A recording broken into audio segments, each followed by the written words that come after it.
सुन्तला खानुपर्छ भने सुन्तला घारीतिर पो जानुपर्छ, सल्लाह घारीतिर जानु।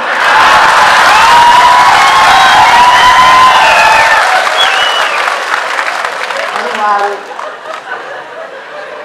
पद चाहिएको छ, उहाँहरूलाई ठुलो ठुलो लाग्नु भएको छ, खडेरी परेका।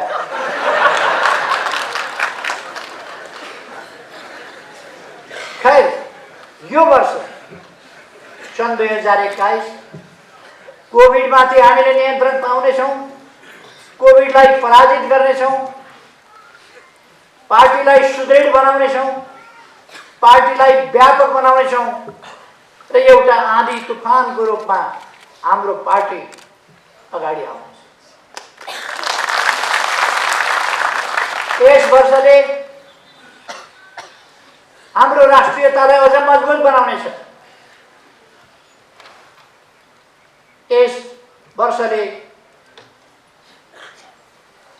हाम्रो स्वाधीनता स्वतन्त्रतालाई अझ मजबुत बनाउनेछ र त्यसको वास्तविक अर्थमा हामीले प्रयोग गर्नेछौँ। यस वर्षले हाम्रो भौगोलिक अखण्डतालाई अझ सुदृढ बनाउनेछ, हाम्रा राष्ट्रिय हितहरूलाई अझ सुदृढ बनाउनेछ। हाम्रो समृद्ध नेपाल, सुखी नेपालीको राष्ट्रिय आकांक्षा, त्यसलाई प्राप्त गर्ने सन्दर्भमा हामी निकै अगाडि बढिसकेका हुन्छौँ। यो वर्ष नेपालको इतिहासमा एउटा उल्लेख्य टर्निङ पोइन्टको रूपमा, एउटा बहुतै महत्त्वपूर्ण मोडको रूपमा, एउटा ज्यादै महत्त्वको घुम्तीको रूपमा, त्यस रूपमा यो वर्ष अंकित हुनेछ। हाम्रा उद्देश्यहरू संकीर्ण उद्देश्यहरू, व्यक्तिगत उद्देश्यहरू, पारिवारिक उद्देश्यहरू होइनन्। हामी छोरा बुहारी, भाइ भतिजा, छोरीका लागि लडिरहेका छैनौँ। यो देशका जनताका लागि लडिरहेका छौँ। देशका जनताका बाबु आमाका लागि, भाइ बहिनीका लागि, दिदी भाइका लागि, दिदी बहिनीका लागि, छोरा छोरीका लागि, देशका सन्तानका लागि, देशको भविष्यका लागि हामी लडिरहेका छौँ। एउटा भन्छ कसको धन्दा कतातिर, कसको धन्दा कता, कसैको धन्दा खानातिर। अचम्म लाग्छ।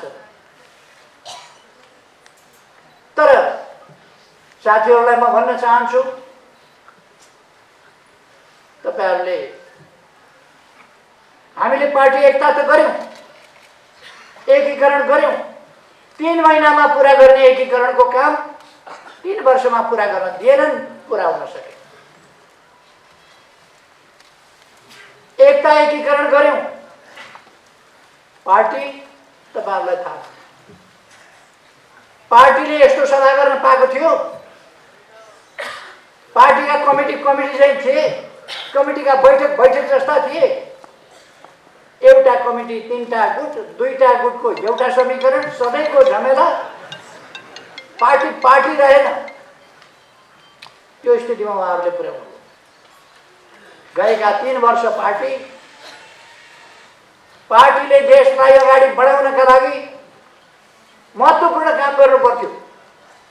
महत्त्वपूर्ण कामका लागि, देश बनाउनका लागि, जनता सचेत बनाउनका लागि, जनतालाई संगठित गर्नका लागि पार्टीले कार्यकर्ता परिचालन गर्नु पर्थ्यो।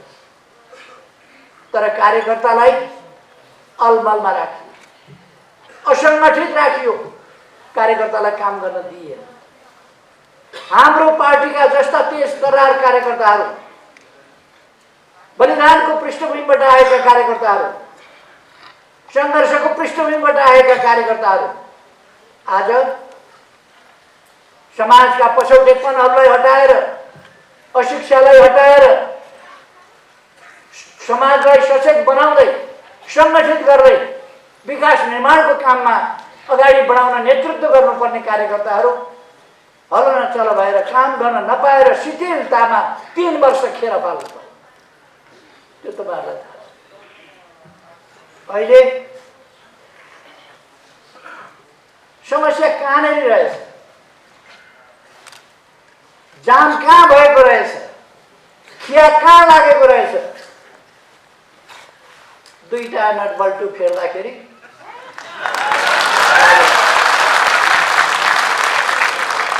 हामीले फेरेको पनि होइन, आफै फुक्ने।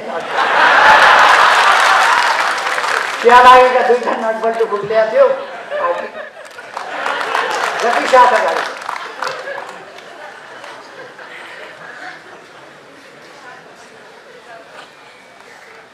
अहिले उहाँहरू पार्टी फुट्यो भनेर कराइराख्नु भएको छ। निर्वाचन आयोगबाट हिजो मैले एउटा पत्र प्राप्त गरेँ। उहाँहरूले एउटा निवेदन हाल्नुभएको रहेछ, असली हामी हौँ भनेर। यो बर्मजियाको बुढाको पेडा पसल हो, असली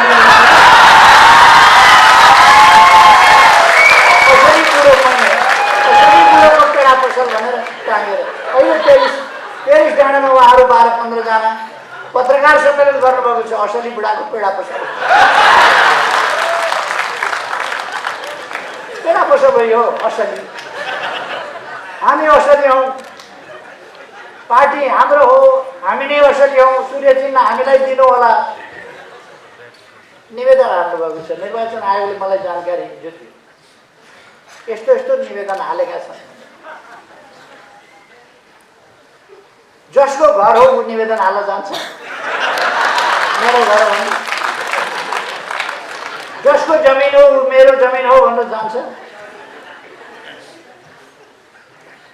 जसको गाडी हो उसले यो मेरो गाडी हो भनेर निवेदन हाल्न जानुपर्छ।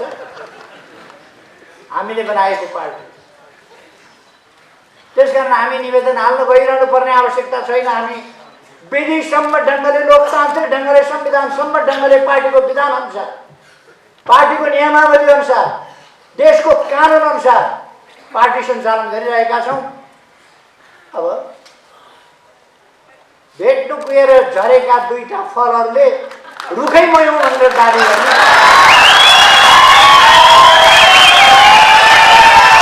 हामीले उहाँहरूलाई बैठकमा आउनुहोस् भनेका छौँ, आउनुहोस् बैठकमा निमन्त्रणा गरेका छौँ।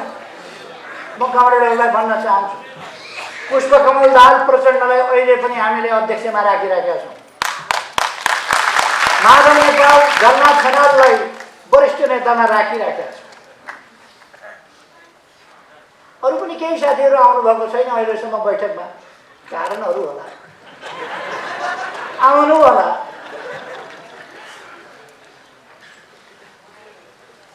हामी कुनै हतारो गरिरहेका छैनौँ, हामी अहिले पनि सम्झाउन खोजिरहेका छौँ।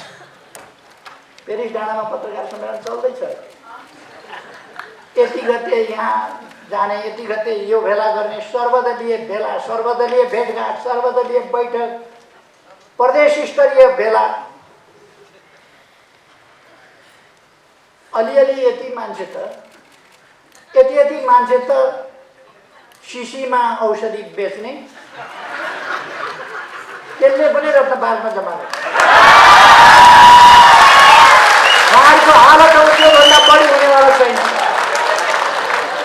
रत्नबागमा शिशीमा औषधि बेच्ने, टाउको दुखेको, पेट दुखेको, कम्मर दुखेको, जानु गोला भएको, जुकाम खाँसी पिनास परेको, गलेका खसखस, सबैको औषधि उहाँहरू अब रत्नबागमा मान्छे। उहाँहरूको हालत त्यही हो, किन उहाँहरूसँग राजनीति छैन। उहाँहरूको एजेन्डा देश होइन, उहाँहरूको एजेन्डा जनता होइन, उहाँहरूको एजेन्डा लोकतन्त्र होइन, उहाँहरूको एजेन्डा संविधान संशोधन होइन, उहाँहरूको एजेन्डा संविधानको रक्षा पनि होइन। यी सबै भन्ने कुरा हो। संविधान संशोधन गरे बापत उहाँहरूलाई कत्रो पीडा छ, नक्सा देशको छापे बापत कत्रो पीडा छ, देशमा विकास हुँदा उहाँहरूलाई कत्रो छटपटी छ। उहाँहरूको एजेन्डा यो होइन। उहाँहरूको एजेन्डा सपना फेरि कत्रो देखेको अचम्म लाग्छ। कार्की ब्याङ्केटमा जानुभएछ, खानपिन यसो गर्नुभयो होला, केपी ओलीलाई निकालिदिउँ भन्नु घोषणा, केपी ओलीलाई निकालिदिए अरे निकालिदिउँ भनेर घोषणा। निर्वाचन आयोगमा पनि पत्र पठाएछन् केपी ओलीलाई निकाल्नु। निर्वाचन आयोगका आयुक्तज्यूहरू कति दिन हाँस्नुभयो मलाई थाहा छ। केपी ओलीलाई निकाल्दियो,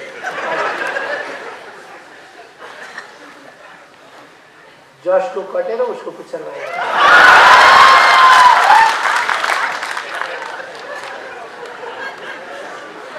हामीले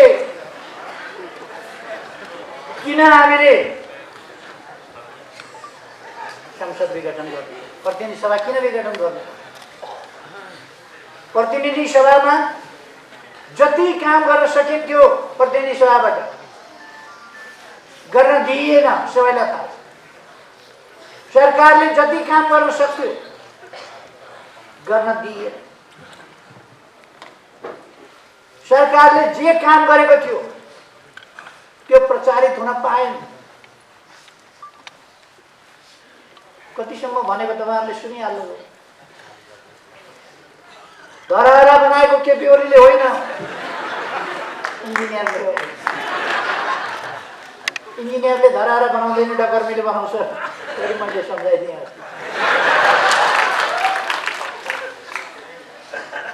यो धरती बनाउने श्रमजीवी जनता, धरहरा पनि श्रमजीवी जनताले बनाएका हुन्, रानी पोखरी पनि श्रमजीवी जनताले बनाएका हुन्। तर अगुवाई कसैले गरेको हुन्छ। होइन भने शिलान्यास गरेर इँटा राखेर ढुङ्गा राखेर छोडेको रानी पोखरी इँटामा देउ लागिराखेको थियो। फेरि म फर्केर आउँ। लिडरसिप नभए डकर्मीले मात्रै बनाउन पाउने भएदेखि त बनाउँथे होला नि, तर बनाउन निज त गर्नु परेको छैन। म आएपछि त रानी पोखरी बोले, यहाँहरूले देख्नुभयो।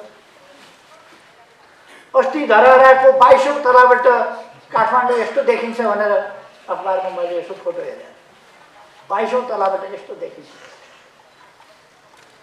धरहरा 22औं तलाबाट खिचेको फोटो पुरानो हो र? पुरानो धरहरा त 22 तला थिएन। अहिले धरहरा 22 तला त बनिसकेको छ होइन? 22 तला त बनिसकेको छ, जहाँ पत्रकार गएर फोटो खिचे काट्छ। अर्थात् उहाँहरूलाई गरेको काम पनि भएको काम पनि भयो भन्न नसक्ने, देख्दा छातीको साइज उत्रै छ, चित्तभित्र मान्छे हेर्दा साइज सानो छैन, तर चित्त राम्रो काम भयो भन्न पनि नसक्ने, राम्रो कामको प्रचार हुन पाएन, जनताले थाहा पाउन पाएन। यस बीचमा असाधारण प्रगति, दुनिया आश्चर्यचकित होने गरी ठुलो आर्थिक वृद्धि दर, विश्वका 10वटा देशहरू जसले तीव्र आर्थिक वृद्धि दर गरे त्यसमा नेपाल छ। मानव विकास सूचकाङ्कमा अगाडि बढ्दै जाने तीव्रताका साथ अगाडि बढ्ने देशमा नेपाल गरिएको छ। आज विश्वमा नेपाल कहाँ छ? कतिले नेपाल सुनेका थिएनन्, नेपाल कहाँ छ थाहा थिएन। अहिले नेपाल कहाँ छ थाहा छ। नेपालको प्रधानमन्त्रीको बाहिर चर्चा पनि हुँदैन। अहिले भारतको हरेक मान्छेलाई सोध्नुभयो भने नेपालको प्रधानमन्त्री को छ भन्यो भने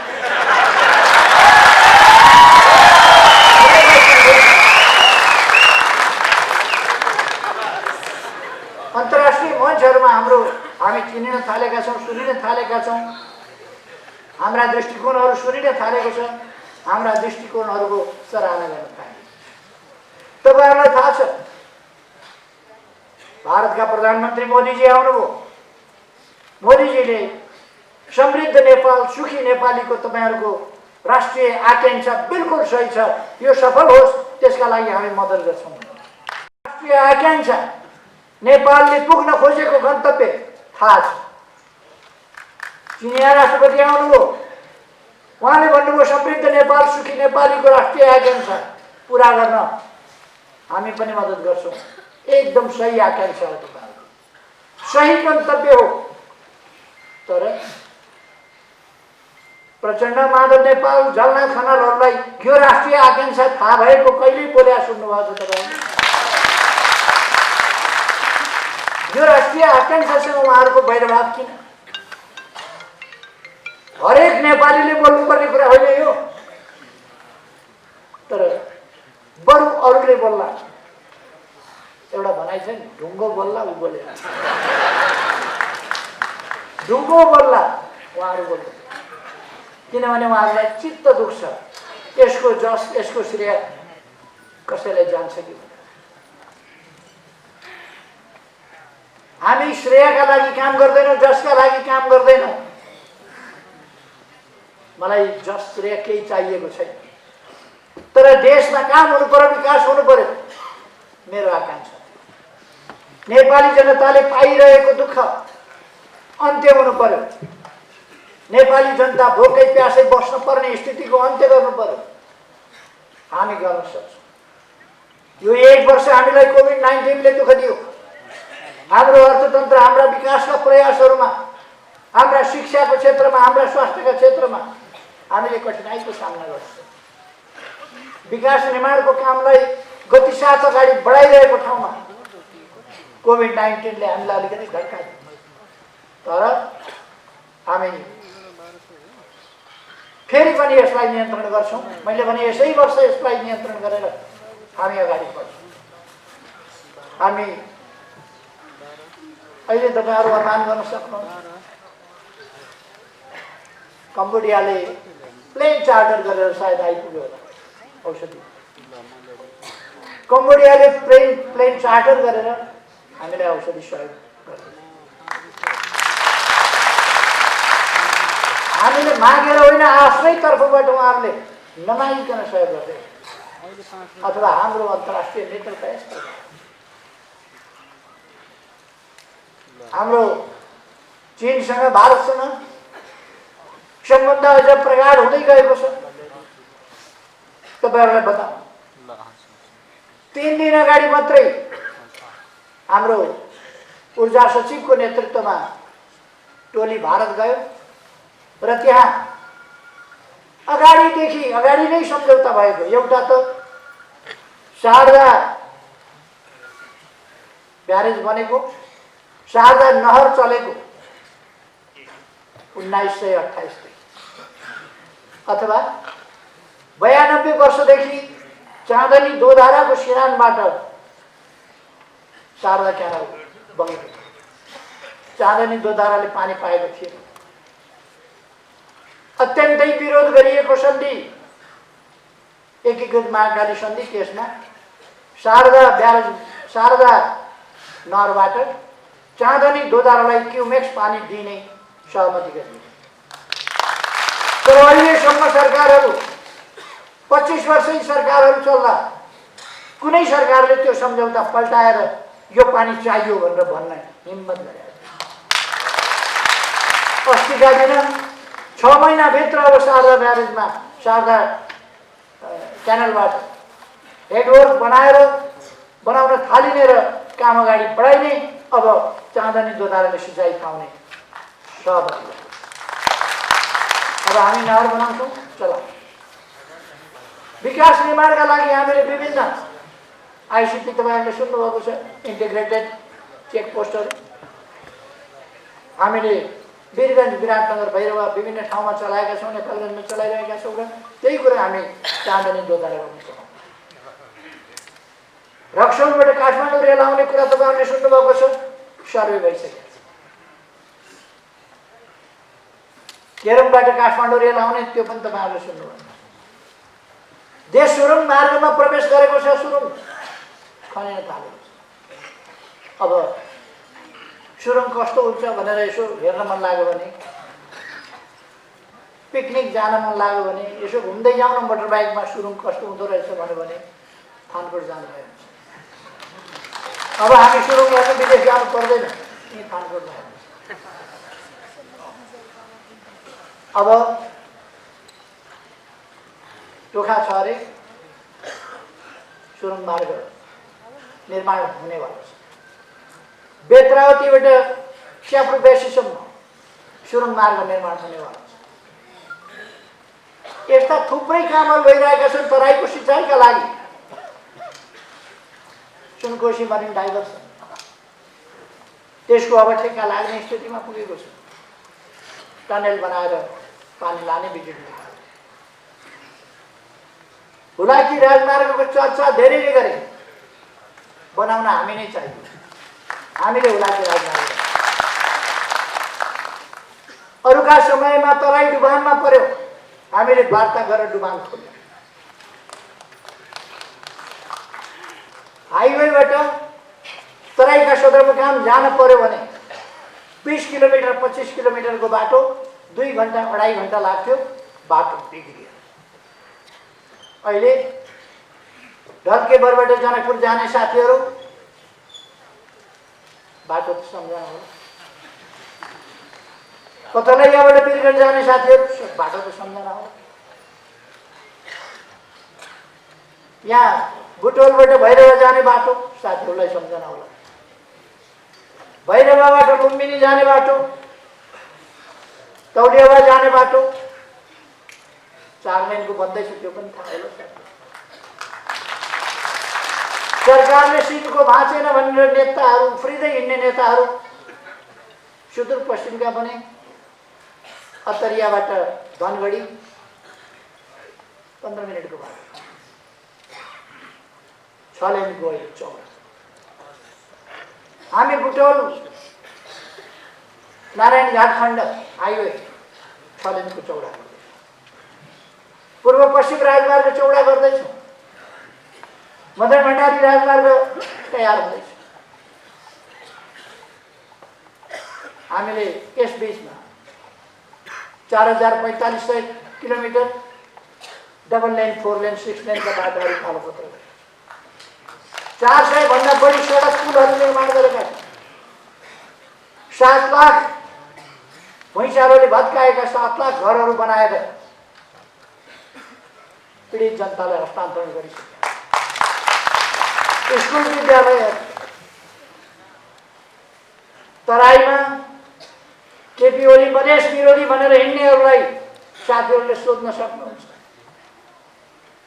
आँधी उरी जहिले पनि जान्थ्यो, घरहरू भत्किन्थे, तर केही महिनाभित्र फुसका छाप्राहरू उडाएको थियो चक्रवातले। त्यस ठाउँमा 869 पक्की घरहरू बनाएर जनतालाई हस्तान्तरण यो सरकार केही महिनाभित्र।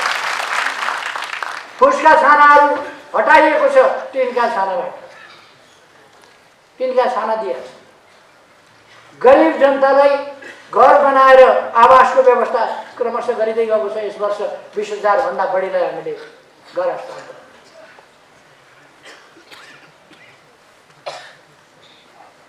यो मान्छेले नेतृत्व गरिरहन पायो भने त देश त सर्लक्कै परिवर्तन भएर अरूले त फेरि पुरै गर्न नपाउने खालको स्थिति बन्छ कि क्या हो भनेर केही मान्छेको मन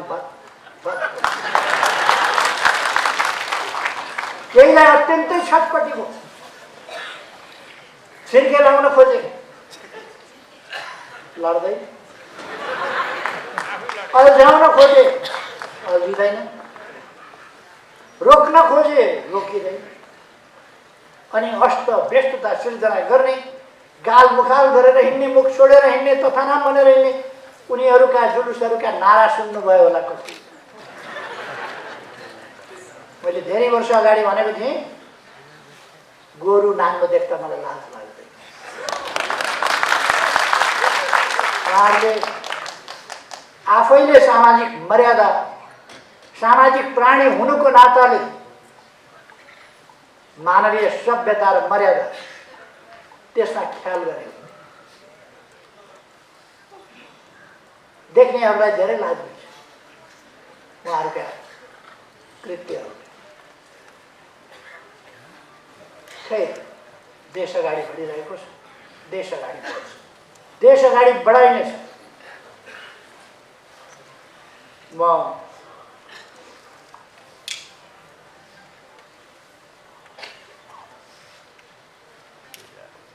अर्को एउटा कुरा,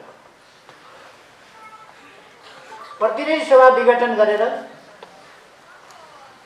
नयाँ जनादेशका लागि जाने सिफारिस मैले किन गर्नु?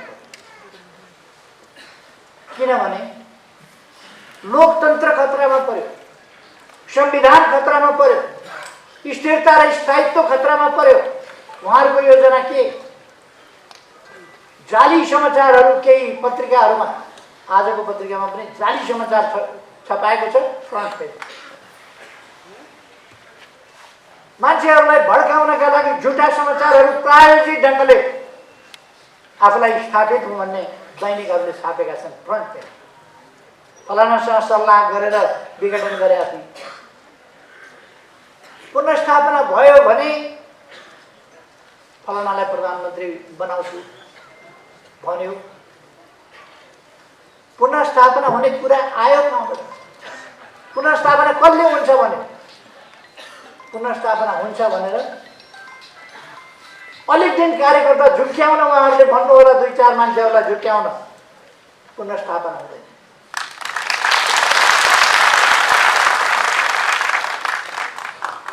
देश चुनावतिर गइसक्यो, निर्वाचन आयोगले चुनावको तयारी गरिरहेको छ, सुरक्षा निकायहरू चुनावको तयारी गरिरहेका छन्, राजनीतिक पार्टीहरू चुनावको तयारी गरिरहेका छन्। जनता ताजा जनादेश दिएर यस्ता तत्त्वहरूलाई गई, स्वच्छ तत्त्वहरूलाई, स्वच्छ व्यक्तिहरूलाई, देशलाई माया गर्नेहरूलाई, छलकपट नगर्नेहरूलाई ताजा जनादेशका साथ एउटा यस्तो सशक्त प्रभावकारी पार्लियामेन्ट बनाउने गरी मतदान गर्नु।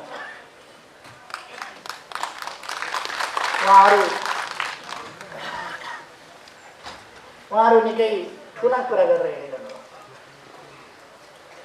प्रत्यक्षमा 165 सिट आउँछ। म अहिले धेरै नभन्नु, धेरै भन्दा झन् धेरै हच्किने खतरा हुन्छ, तर्सिने खतरा हुन्छ। ठिकै मात्रै भन्दैछु मैले, थोरै थोरै। कमसेकम 2टा अङ्क भएको सिट, 2टा अङ्कसम्मको सिट ल्याएर देखाउनु। 2टा अङ्क।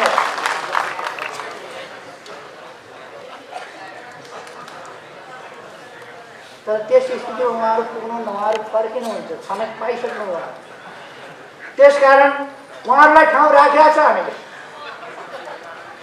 केन्द्रीय कमिटीमा उहाँहरूको ठाउँ छँदैछ जस्ताको त्यस्तै। यति हो। अब फर्किएर फेरि उपद्रव बचाउन पाइन्छ। अब फर्केर उहाँहरूले खानकोमा राखिदिन्छ, खानकोमा बस्नुपर्छ, पार्टी झैँ काम गर्नुपर्छ, पार्टीको नेता झैँ बोल्नुपर्छ, पार्टीको कार्यकर्ता झैँ बोल्नुपर्छ। अनेक तारा गुटबन्दी गर्न पाइन्छ। त्यसकारण अब गुटबन्दीलाई हामीले बिदा गर्यौँ। व्यक्ति फर्किए पनि प्रवृत्ति फर्कन दिइने छैन। व्यक्ति फर्किए पनि अब गुटबन्दी फर्किन दिइने छैन। हामीले जब देश अप्ठ्यारोमा पर्यो, देश सङ्कटतिर लान चाहनुभयो उहाँले, दलभित्रैबाट दलको नेतालाई थाहा छैन, प्रथम अध्यक्षलाई थाहा छैन, प्रधानमन्त्रीलाई थाहा छैन, हस्ताक्षर बोकेर कहिले राष्ट्रपति कहाँ पुगे, कहिले कतातिर पुगेका छन् हस्ताक्षर बोकेर, थैलोमा हस्ताक्षरको प्रति लिएर, कागज लिएर कुदेका छन्। केन्द्रीय कमिटीको बैठक बोलाउनु पर्यो, कामरेडहरू सही गर्नुहोस् भनेर केन्द्रीय कमिटीको बैठक बोलाउनु सही गर्नुपर्छ। बोलाइहालिन्छ नि केन्द्रीय कमिटीको बैठक। त्यस बहानामा सही गर्न लाउनुभयो। अनि उहाँहरूले पेश गर्न चाहिँ अविश्वासको प्रस्तावका लागि पेश गर्दा चाहिँ विशेष अधिवेशन बोलाउनका लागि भनेर पेश गर्नु, जुन कुरा झुटो हो। सांसदहरूलाई त्यसरी सही गराएको थिएन। उहाँहरू भनिरहनु भएको छ, दाबी गरिरहनु भएको छ हामीतिर बहुमत छ। पखौँ त वैशाख 17 गते र 27 गते हेरौँ बहुमतको तारा। बहुमत हेरिरहनु कसले कसलाई निकालेछ, को चाहिँ पार्टीबाट निक्लिएछ वैशाख 17 र 27 गते हेरिहालौँ। म हाम्रा युवाहरूलाई आग्रह गर्न चाहन्छु, हाम्रा नवयुवाहरूलाई आग्रह गर्न चाहन्छु, तपाईहरुले धेरै बाँच्नु छ, यो देश बिग्रिन दिनु हुँदैन। यो देश केही मान्छेहरूका गलत प्रचार, गलत उद्देश्यका प्रचारहरूमा यो देशलाई जान दिनु हुँदैन, अलमल्न दिनु हुँदैन र हाम्रा युवाहरू अलमलमा पर्नु हुँदैन। युवाहरू अब देशलाई जोगाउने कुरामा सही विचार बोकेर सही ढङ्गले मन मस्तिष्कमा देशलाई राखेर अगाडि बढ्नु। अहिले हाम्रा केही मित्रहरूले उहाँहरूले देशमा अस्थिरता, अनुशासनहीनता, अराजकता, पार्टीभित्र तपाईहरु विचार गर्नुस् त, प्रथम अध्यक्षको विरुद्ध, प्रधानमन्त्रीका विरुद्ध के बोलेर हिँड्नु भएको थियो उहाँहरू यी 3 वर्ष? पार्टीको पक्षमा बोल्नुभयो, सरकारको पक्षमा बोल्नुभयो, राम्रो कामको पक्षमा बोल्नुभयो। अराजकता, अनुशासनहीनता, हानिकारक। अघि कमरेड बादलले भन्नुभयो जस्तै उहाँहरू प्रतिगमनकारी क्रियाकलाप गरिरहनु भएको थियो र प्रतिगमन तर्फको यात्रा गरिरहनु भएको थियो र खास प्रतिगमनको तयारी गरिरहनु। हामीले प्रतिगमन रोक्नु थियो, त्यसलाई ब्रेक लगाउनु थियो, आन्दोलनलाई भिरबाट तल खसाल्न खोज्नु भएको थियो उहाँले, त्यसलाई रोक्नु थियो। हामीले स्टेरिङ सोझ्याउनु थियो, हामीले स्टेरिङ सोझ्याएँ। अरू केही उहाँहरूले 2/3 लगभग भएको पार्टी फुटाउने, 2/3 लगभग भएको पार्टी तोड्ने अनि विभिन्न तत्त्वहरूसँग भित्री साँठगाँठ गरेर अनि जोडजाम गरेको पुतली सरकार बनाउने। जोडजामको चाला जोडेको पुतली सरकार, आफ्नो 2/3 लगभग 2/3 सरकार ढाल्ने, पार्टीको एकता भताभङ्ग पार्ने अनि विभिन्न रङ्गी बिरङ्गी तत्त्वहरू जोडेर सरकार बनाउने अनि हर्स ट्रेडिङको खेल सुरु गर्ने, सधैँ अस्थिरता, सधैँ सरकार बनाउने र ढाल्नेको चक्रव्यूहमा देशलाई फसाउने, जनतालाई निराश पार्ने, विकासलाई अवरोध गर्ने, यही उहाँहरूका प्रयास हो।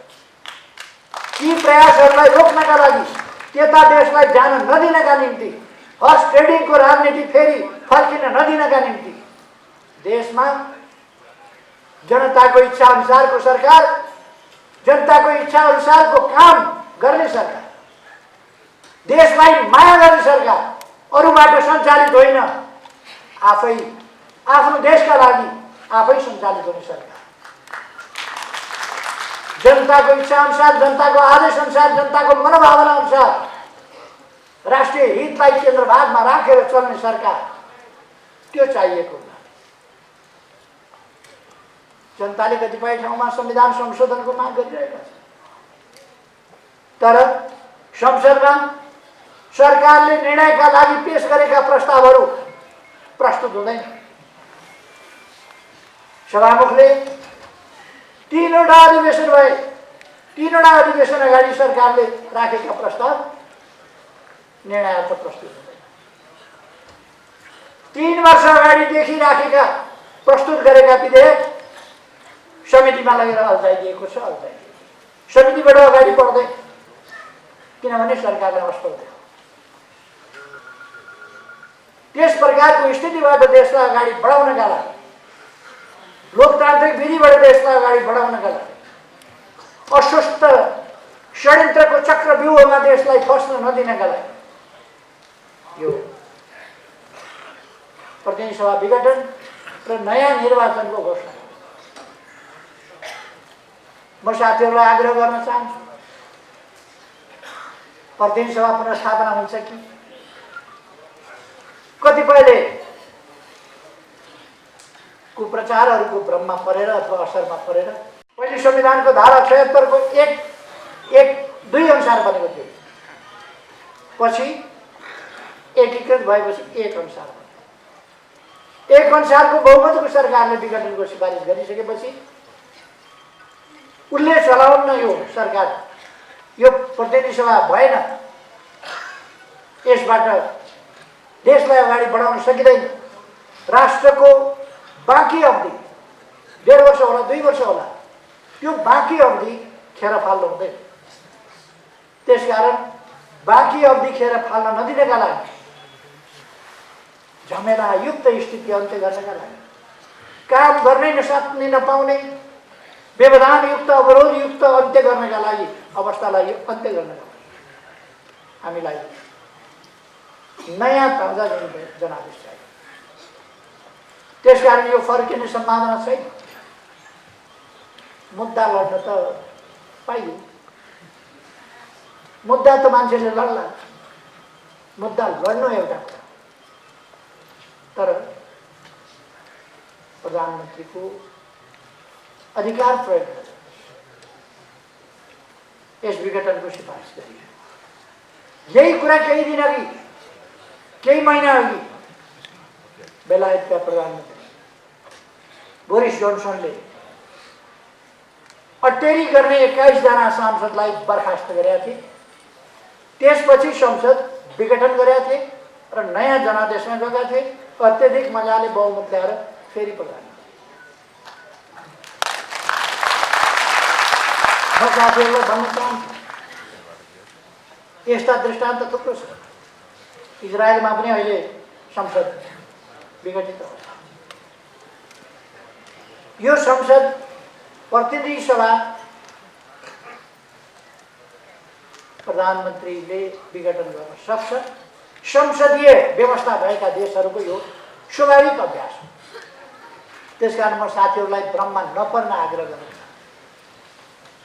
साथीहरूले सुन्नुभएको होला, हल्ला सुन्नुभएको होला, हाम्रै हो, सूर्य चिन्ह पनि पार्टी पनि यताउता।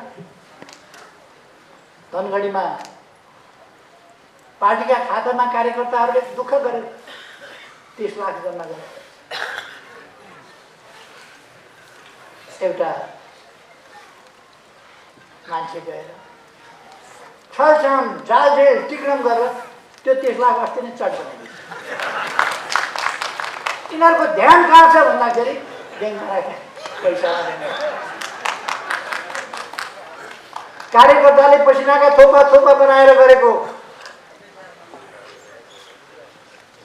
पार्टी कार्यालयमा कार्यकर्ताले बडो मुस्किलले पैसा जोडेर कसैले डोनेसन गरेर किनेको वा डोनेसन गरेर दिएको जमिनमा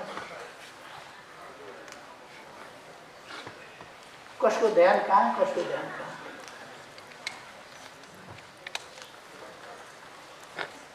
कसको धन्दा के, कसको धन्दा।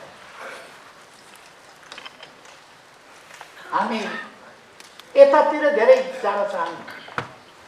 हाम्रो पार्टी, मैले हिजो थाहा पाएँ, हामीको पार्टी हौँ, हामीको खास पार्टी हौँ भनेर मैले अघि नै भने बर्मजियाको बुढाको, असली बुढाको पेडा पसेको असली पार्टी त हामी हौँ भनेर असलीवालाहरू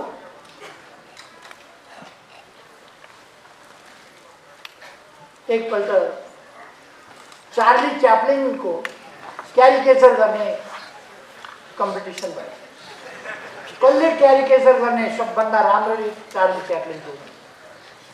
त्यहाँ केही प्रतिस्पर्धीहरू भए जसमध्ये 4वटा चाहिँ फाइनल राउन्डमा गए। फाइनल राउन्डमा जाँदा चार्ली च्याप्लिन चाहिँ परेछ। चार्ली च्याप्लिनले पनि भाग लिएको थियो। उतै चार्ली च्याप्लिन जस्तो ठहरिएन, अर्को चाहिँ ठहरियो। हाम्रो अदालत चार्ली च्याप्लिन कुन चाहिँ हो भनेर छुट्याउन नसक्ने अवस्था छैन। लुगा हेरेर चिन्छ, जेल लगाएको कपाल हेरेर चिन्छ, अनुहार हेरेर चिन्छ, अनेक हिसाबले चिन्छ। कुम हल्लाकोबाट चिन्छ, अनेक हिसाबले चिन्छ। चार्ली च्याप्लिन चिन्हमा हाम्रो अदालतले गल्ती गर्दैन, हाम्रो निर्वाचन आयोगले गल्ती गर्दैन, हाम्रा न्याय निरूपण गर्ने निकायहरूले गल्ती गर्दैन। इतिहास सबैलाई थाहा छ। त्यस कारण साथीहरू ढुक्क रहनु, सूर्य चिन्ह हामीसँग हुन्छ।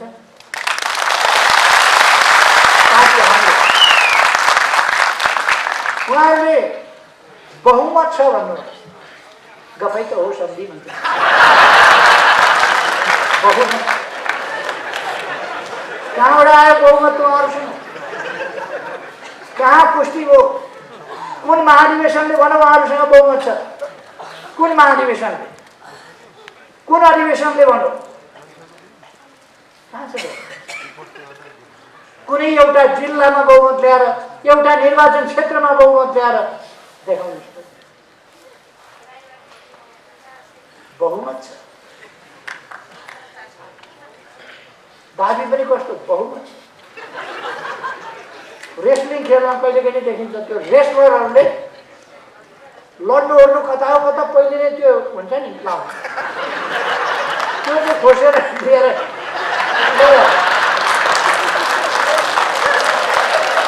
अनि जब रेस्लिङको कोर्टमा जान्छ अर्काले मुक्का दिएपछि अनि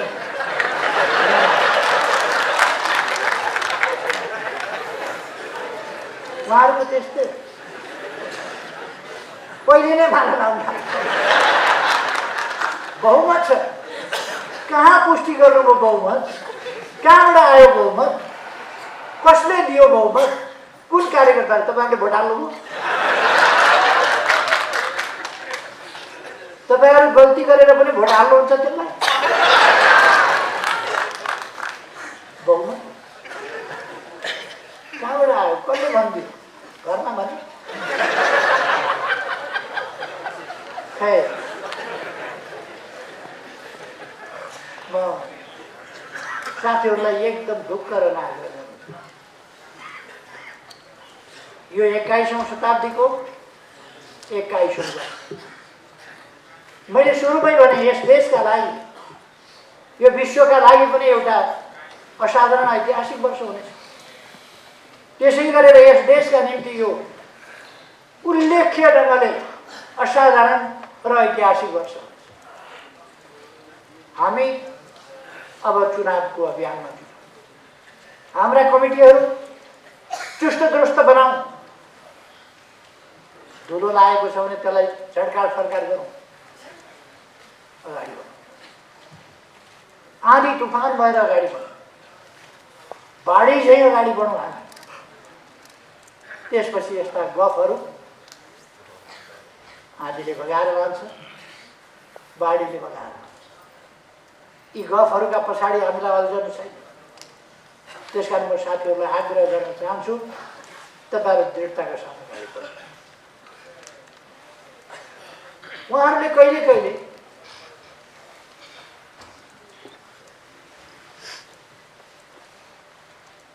कस्तो हुन्छ भने एउटा चोर घरभित्र पसेछ, अँधेरामा भाँडा टाङ्गैमा ठोकिएछ। भाँडा ठोकिएपछि घरवालाले चोरायो कि क्या हो भने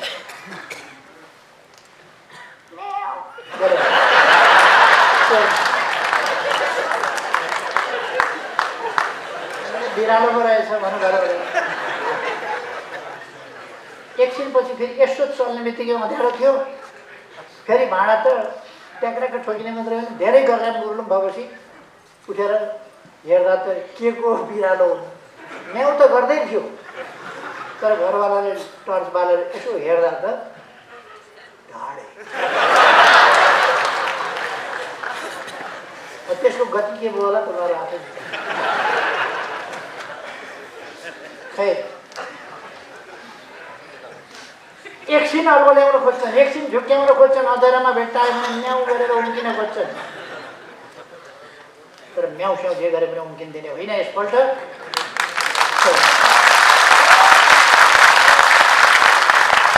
जग्गामा आउने मैदान चुनाव हो।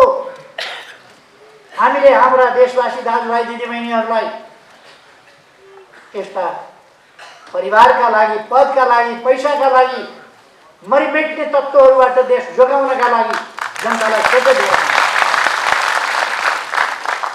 आग्रह गर्नुपर्छ। पदका लागि मरिमेट्नेहरूका लागि देश बलिदान दिन सकिँदैन। यो आन्दोलन ध्वस्त पार्ने केका लागि, आन्दोलन हाँक्ने पार्टी ध्वस्त पार्ने केका लागि? अघि नै साथीहरूले भने पद चाहियो। पद पनि कुन चाहियो? चुनावमा जुन पद हार्यो त्यही। मैले दुईटा केटाकेटी देखा। एउटा केटाकेटीले एउटा राम्रो गुडिया बोकेर आयो, अर्को बच्चाले हेऱ्यो त्यो गुडिया कति राम्रो रहेछ कि तिम्रो खेलाउन, एकछिन मलाई सुमसुमाउनु देऊ न, हेर्न देऊ न। उसले सोझो हिसाबले दियो। दुईटै मिलेर एकछिन खेलेपछि एकछिनपछि उसैले दियो, एकछिनपछि यो त मेरै हो। कस्तो प्रचण्डको डुप्लिकेट।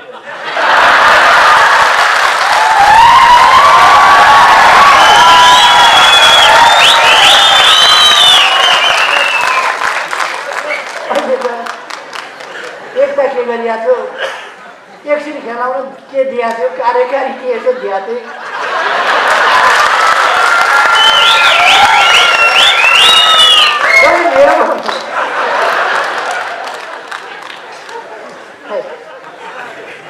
साथीहरू आत्मविश्वासका साथ अगाडि बढ्नुहोस्, एकताबद्ध भएर अगाडि बढ्नुहोस्। यति बेला आपसी मनमुटाव, मतभेद आदि इत्यादि कुराहरूमा अल्मलिने होइन। देशलाई ध्यानमा राख्नु। हाम्रो मन मस्तिष्कमा देश हुनुपर्दछ, यति बेला जनता हुनुपर्दछ, विकास हुनुपर्दछ, उन्नति हुनुपर्दछ, प्रगति हुनुपर्दछ। जनताका कठिनाई हटाउने महान पवित्र उद्देश्य हाम्रो मनमा हुनुपर्दछ। त्यो पुरा गर्नका लागि, समृद्ध नेपाल, सुखी नेपाली बनाउनका लागि अगाडि बढ्ने हाम्रो एकमात्र ध्येय हुनुपर्छ। यसका लागि हामी एउटा आन्दोलन हौँ, एउटा मेन स्ट्रिम हौँ आन्दोलन। यो आन्दोलन जोगाउने यो पार्टी हो। यो पार्टी जोगाउने हाम्रा सही विचारहरू हुन्। सही विचारको साथ हामी अगाडि बढ्छौँ।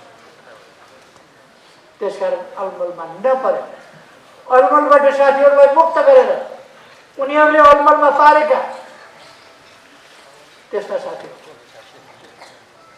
अलमलबाट मुक्त गरेर, भ्रमबाट मुक्त गरेर फर्काउँ। अरू साथीहरूमा दोष छैन, खोट छैन, कमजोरी छ, सोझा छन्, अलमली छ।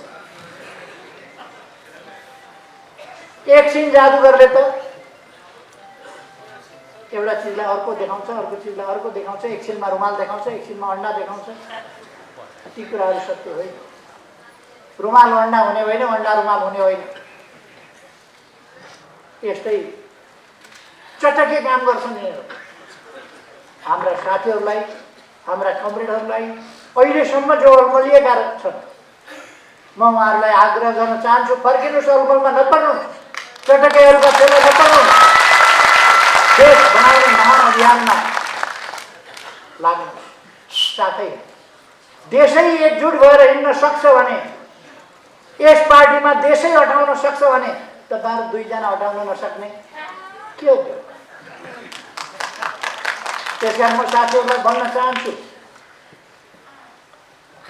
अहिले पनि म भनिदिन चाहन्छु।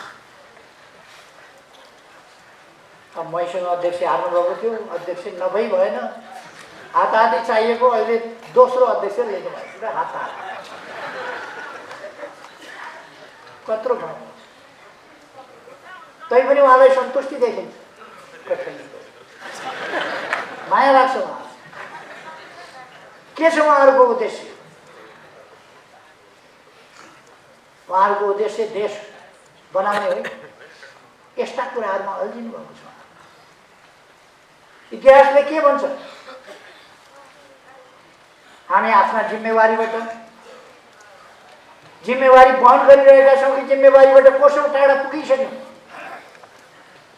हामी देशको अभिभारा बोकेर हिँडिरहेका छौँ कि स्वार्थका पछाडि कुदेका छौँ?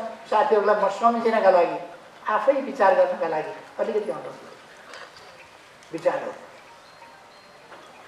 विचार गर्नुहुन्न भने लड्नेलाई काँध हाल्न सक्छ।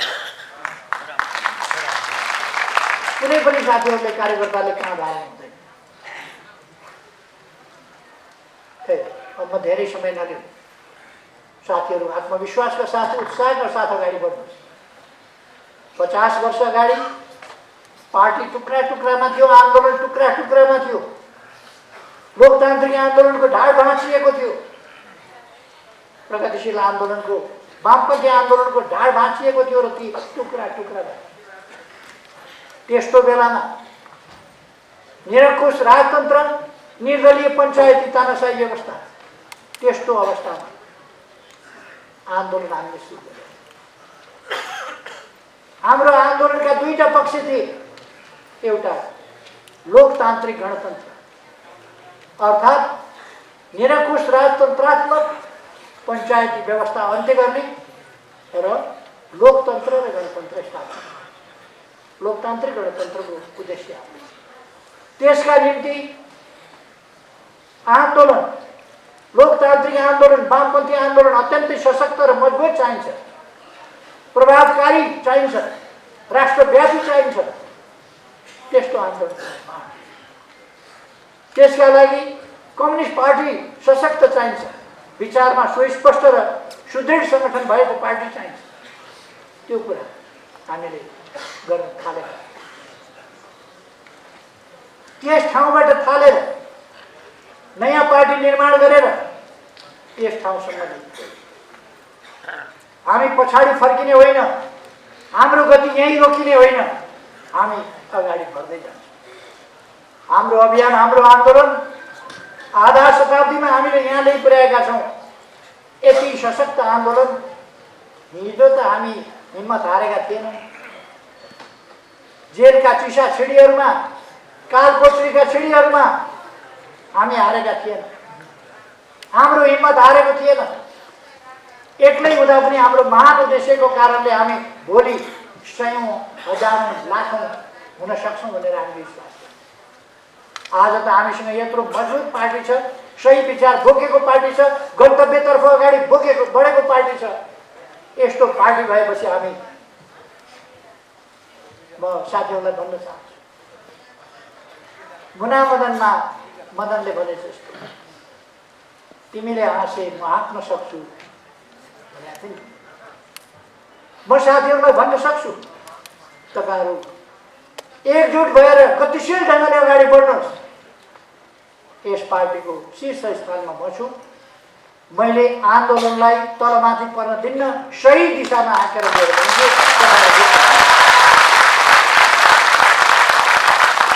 हामी आफ्नै जीवनमा राजतन्त्रसँग जिउँदो राजतन्त्र, बलियो राजतन्त्र त्यति बेला थियो। त्यति बेला खाली हातले हामीले हात पन्जा लडाएर ढाल दिएर केही नभएका हातहरूले सशस्त्र हातहरूलाई ढाल दिएर राजतन्त्र हामीले फालेका हौँ। गणतन्त्र हामीले ल्याएका हौँ, लोकतन्त्र हामीले ल्याएका हौँ, तानाशाही हामीले फालेका हौँ। अन्धविश्वास र पछौटेपनहरूलाई पराजित गर्दै हामीले अगाडि बढाएका। जात जात, भाषा भाषा, क्षेत्र क्षेत्र, भूगोल भूगोलमा बाँडेर पहिचानका नाउँमा नेपाली जनतालाई लडाउन, भिडाउन खोज्ने र नेपालको भविष्य ध्वस्त पार्न खोज्ने, नेपाललाई रुवान्डा बनाउन खोज्ने त्यस्ता अभ्यासहरूलाई हामीले ध्वस्त पारेर राष्ट्रिय एकता जोगाएका।